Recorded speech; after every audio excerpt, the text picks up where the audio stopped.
Assalamualaikum warahmatullahi wabarakatuh.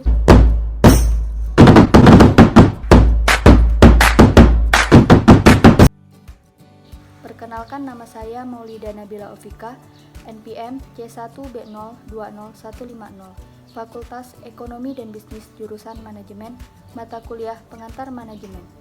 Di sini saya akan menjelaskan tentang solusi masalah kontemporer dalam perencanaan.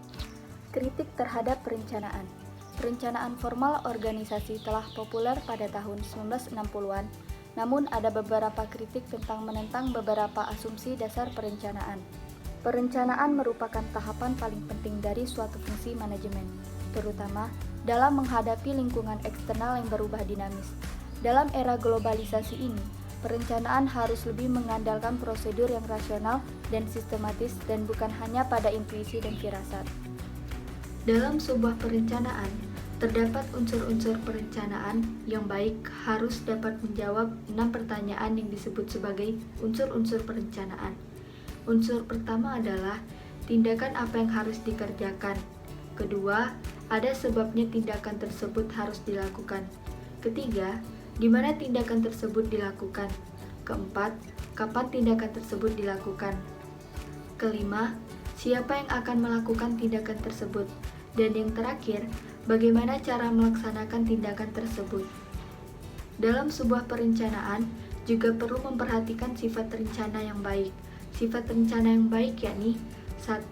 Pemakaian kata-kata yang sederhana dan jelas dalam arti mudah dipahami oleh yang menerima, sehingga penafsiran yang berbeda-beda dapat ditiadakan.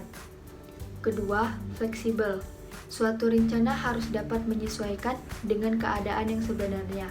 Bila ada perubahan, maka tidak semua rencana dirubah, dimungkinkan ditiadakan penyesuaian-penyesuaian. 3. Stabilitas. Tidak perlu setiap kali rencana mengalami perubahan, jadi harus dijaga stabilitasnya, setiap harus ada dalam pertimbangan.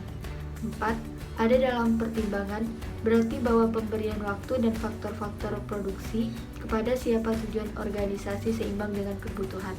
Kelima, meliputi seluruh tindakan yang dibutuhkan, jadi meliputi fungsi-fungsi yang ada dalam organisasi. Rencana formal dapat mengganti intuisi dan kreativitas.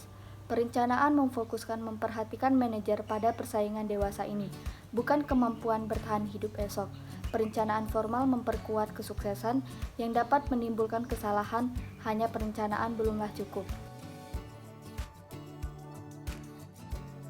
Pertama, perencanaan dapat menyebabkan kekakuan. Perencanaan formal dapat mengunci organisasi ke tujuan spesifik yang akan dicapai dalam jangka waktu tertentu. Ketika tujuan tersebut ditetapkan, asumsinya mungkin bahwa lingkungannya tidak akan berubah. Diperlukannya pengembangan perencanaan untuk mendapatkan tujuan yang terbaik. Seorang manajer juga harus memastikan rencananya sesuai dengan yang ditargetkan. Yang kedua, rencana tidak dapat dikembangkan untuk lingkungan dinamis. Mengelola pada kondisi lingkungan dinamis membutuhkan fleksibilitas dan hal itu dapat berarti tidak terikat pada rencana formal. Lingkungan bisnis saat ini seringkali bersifat acak dan tidak dapat diprediksi. Mengelola pada kondisi seperti ini akan membutuhkan fleksibilitas, dan hal itu dapat berarti tidak terikat pada rencana formal. Jadi, perusahaan harus membuat sebuah rencana yang fleksibel. Ketiga, rencana formal tidak dapat mengganti intuisi dan kreativitas.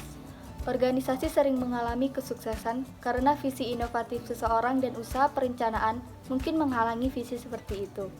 Perencanaan formal mempunyai kecenderungan untuk berfokus pada bagaimana mengkapitalisasi peluang bisnis yang ada dalam sebuah industri, tetapi tidak memungkinkan manajer untuk mempertimbangkan penciptaan sebuah industri. Lingkungan eksternal berubah terus-menerus. Lingkungan yang tidak pasti sebagai satu faktor kontingensi yang mempengaruhi jenis rencana yang dikembangkan manajer. 4.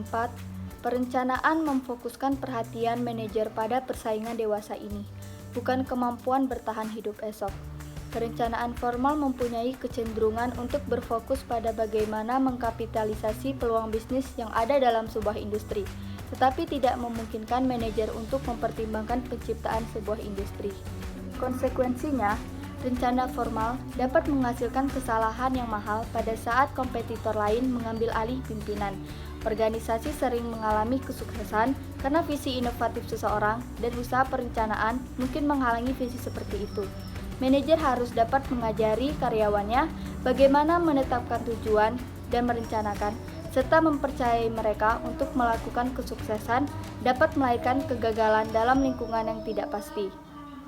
Sulit mengubah rencana yang telah berhasil di masa lalu. Banyak manajer yang tidak mau menghadapi ketidaktahuan, sehingga mereka dipaksa untuk melakukannya oleh perubahan lingkungan. Manajer harus siap untuk mengubah arah bila kondisi lingkungan mengharuskan. Manajer harus tetap siaga menghadapi perubahan lingkungan yang dapat mempengaruhi implementasi dan merespon bila diperlukan agon. Mengelola pada kondisi lingkungan dinamis membutuhkan fleksibilitas, dan hal itu dapat berarti tidak terikat pada rencana formal. 5. Perencanaan formal memperkuat kesuksesan yang dapat menimbulkan kesalahan. Kesuksesan dapat melahirkan kegagalan dalam lingkungan yang tidak pasti. Sulit mengubah rencana yang telah berhasil di masa lalu. Banyak manajer tidak mau menghadapi ketidaktahuan sehingga mereka dipaksa untuk melakukannya oleh perubahan lingkungan. Perencanaan formal dapat mengunci organisasi ke tujuan spesifik yang akan dicapai dalam jangka waktu tertentu. Ketika tujuan tersebut ditetapkan, asumsinya mungkin bahwa lingkungannya tidak akan berubah. Tujuan khusus untuk mencapai periode waktu khusus akan didefinisikan. Tujuan ini ditulis dan dibagikan ke semua anggota organisasi untuk mengurangi ketidakjelasan serta menciptakan pemahaman umum tentang apa yang harus dilakukan. Dan yang keenam, hanya perencanaan belumlah cukup. Diperlukannya pengembangan perencanaan untuk mendapatkan tujuan terbaik. Seseorang manajer juga harus memastikan rencananya sesuai dengan yang ditargetkan. Perencanaan yang efektif dalam lingkungan dinamis. Lingkungan eksternal berubah terus-menerus. Lingkungan yang tidak pasti sebagai satu faktor kontingensi yang mempengaruhi jenis rencana yang dikembangkan manajer. Karena lingkungan dinamis lebih merupakan norma ketimbang pengecualian. Manajer dapat membuat perencanaan efektif seperti berikut.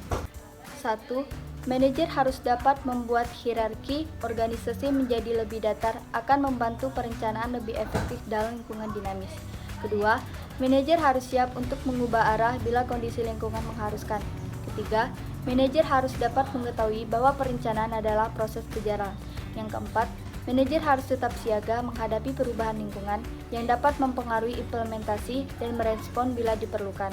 Kelima, manajer harus dapat mengajari karyawannya bagaimana menetapkan tujuan dan merencanakan, serta mempercayai mereka untuk melakukannya. Dalam lingkungan yang tidak pasti, manajer harus mengembangkan rencana yang spesifik tetapi fleksibel. Walaupun hal ini mungkin terlihat bertolak belakang, namun rencana membutuhkan spesifikasi. Rencana berfungsi sebagai peta jalan. Walaupun tujuannya dapat berubah karena kondisi pasar yang dinamis, manajer harus siap untuk mengubah arah apabila kondisi lingkungan mengharuskannya. Lingkungan eksternal berubah terus-menerus. Sebagai contoh, Wi-Fi telah merevolusi semua jenis industri, mulai dari penerbangan hingga manufaktur mobil ke supermarket. Perusahaan menggunakan internet untuk desain produk yang diinginkan pelanggan. Jumlah yang dibelanjakan untuk makan di luar ketimbang memasak di rumah diperkirakan akan turun. Harga minyak mentah telah mencapai rekor tertinggi, dan para ahli percaya bahwa Cina dan India akan mentransformasikan perekonomian global pada abad 21. Baiklah, hanya itu yang dapat saya sampaikan. Wabillahi taufiq wal hidayah. Wassalamualaikum warahmatullahi wabarakatuh.